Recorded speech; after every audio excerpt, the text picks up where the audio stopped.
वास्तु का कोई उपाय बताइए। विनीत जी, जो आपने आशंका व्यक्त की है कि बच्चे शैतानी करते हैं और पढ़ने पर ध्यान नहीं देते, बच्चे अगर हैं तो वो शैतानी ना करें तो पूछिए कि वह शैतानी क्यों नहीं करते हैं। बच्चे तो शैतानी करते ही हैं और करना ही चाहिए।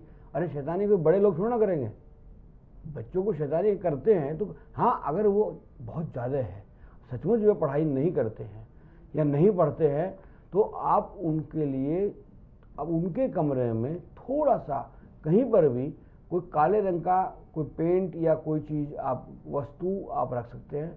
उससे उनको वो जो दंगाई बात होती है कि बच्चे उछल कूद ज़्यादा मचाते हैं, तोड़ फोड़ ज़्यादा करते हैं, वो चीज़ पे रुकावट आ जाएगी। बाकी जितना बच्चा थोड़ा चंचल टाइप का होगा या अच्छा होगा या बोलने में होगा तो वो तो और अच्छी बात है। इसका मतलब उसके जो सोच है, जो अपने उसके दिमाग की सोच है, वो बोल पा रहा है, आपसे डरता नहीं है। अदरवाइज क्या होता है कि बहुत से बच्चों को क्या है कि आपने धमका दिया, डरा दिया, वो बेचारे चुप हो गए और वो आखिर में जीवन भर अपने आने वाले संघर्षों से डरते रहते हैं। उनको क्योंकि उनको जो सिखाया जाता है बचपन में वही उन पर लास्ट में उन पर असर करता है। लिहाजा थोड़ा बहुत अगर बच्चे दंगा करते हैं तो करने दीजिए उसको, वो ज़्यादा आप उसको इशू मत बनाइए। बाकी हाँ, अगर बहुत ज़्यादा लगता है आपको कि बिल्कुल पढ़ते ही नहीं है तो थोड़ा बहुत काला रंग का प्रयोग या कोई सीनरी वगैरह आप उनके कमरे में लगा सकते हैं। इससे परिवर्तन आ जाएगा और बच्चे आप इसका ध्यान आराम से रखेंगे और आराम से इसको ये पढ़ लेंगे। इनका आप चिंता मत कीजिए। यानी कि इन्हें चिंता करने की कोई जरूरत नहीं है। अगर बच्चे शैतानी ना करें तो सोचिए कि ऐसा ये सुस्त क्यों बैठा रहता है, ये बोलता क्यों नहीं है, ये कुछ कोई इसके में एक्टिविटीज नहीं है, तब तो सोचने का विषय है। यानी बच्चों का स्वभाव है शैतानी, स्वभाव है बिल्कुल शैतानी करना, बहुत ज़्यादा नहीं, कोई ऐसा नहीं कि तोड़ फोड़ कर रहा है, बहुत सारी शैतानी। अगर वो नहीं करेगा तो उसको एनर्जी कहाँ से मिलेगी? पढ़ने के लिए भी तो एनर्जी चाहिए ना।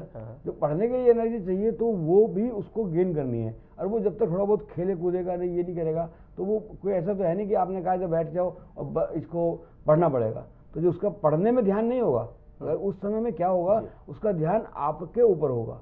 हाँ, पिता पापा ने कहा है कि बैठ के पढ़ो, तो उसका दिमाग किताब में नहीं होगा, उसका दिमाग पापा में होगा कि पापा ने कहा है इसलिए मैं इसे पढ़ रहा हूँ।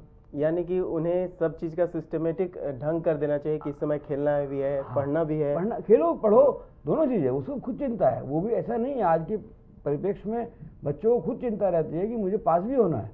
आप सोचते हैं कि नहीं वो बैठ के पढ़े, वो क्या करेगा, किताब हाथ में लेगा और बैठ जाएगा, और वो किताब जब हाथ में लेगा तो उसका स्मरण जो करेगा ना वो आपका करेगा कि मेरे पिताजी ने कहा है कि बैठ जा, तो मैं बैठा हूँ।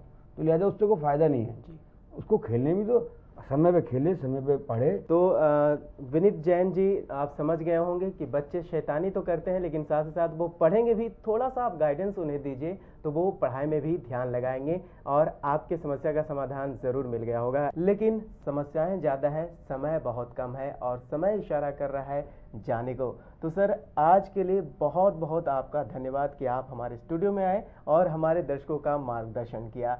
और दर्शकों, आपको बता दूं कि अगर आप सर संजय जैन जी से अपॉइंटमेंट फिक्स करना चाह रहे हैं तो आपके टीवी स्क्रीन पर फ्लैश हो रहे हैं हमारे नंबर, उस पर आप कांटेक्ट कर सकते हैं। आप चाहें तो मेल कर सकते हैं या वेबसाइट पर जाकर विजिट कर सकते हैं और विशेष जानकारी प्राप्त कर सकते हैं ज्योतिष और वास्तु विशेषज्ञ सर संजय जैन जी के बारे में।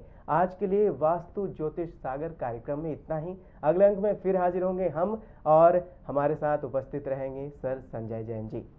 जय जिनेंद्र। जय जिनेंद्र।